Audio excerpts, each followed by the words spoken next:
Ada yang menanyakan simpan emas dapat dividen bulanan.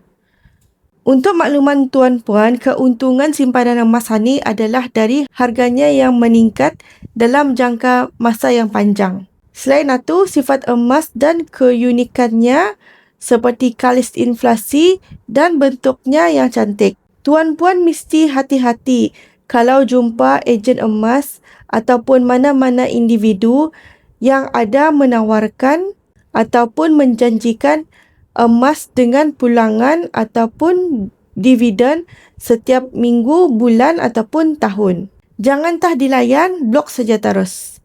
Mostly itu adalah scammer yang bertopengkan ataupun menggunakan emas. Dengan modus operandinya adalah untuk mengambil usin mangsa. Konsep yang betul untuk simpanan emas ini adalah mudah saja. Simpan emas, dapat emas. Walaupun simpanan emas ini tidak ada pulangan ataupun dividen, tapi nilai emas itu sentiasa dalam trend yang naik dalam jangka masa yang panjang. Contohnya 2 ke 3 tahun. Bila kita ni lihat sejarah harga emas, dalam tahun ini saja sentiasa turun naik ataupun volatile. Apalagi dalam jangka tempoh yang pendek. Tapi dalam jangka tempoh yang panjang memang akan nampak naik saja.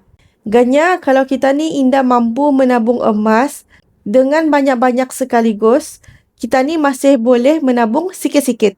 Contohnya 1 gram ataupun 2 gram setiap bulan. Menabung saja dengan konsisten, pasti simpanan tuan-puan akan bertambah. Hubungi saya untuk mulakan simpanan emas tuan-puan hari ini. Terima kasih.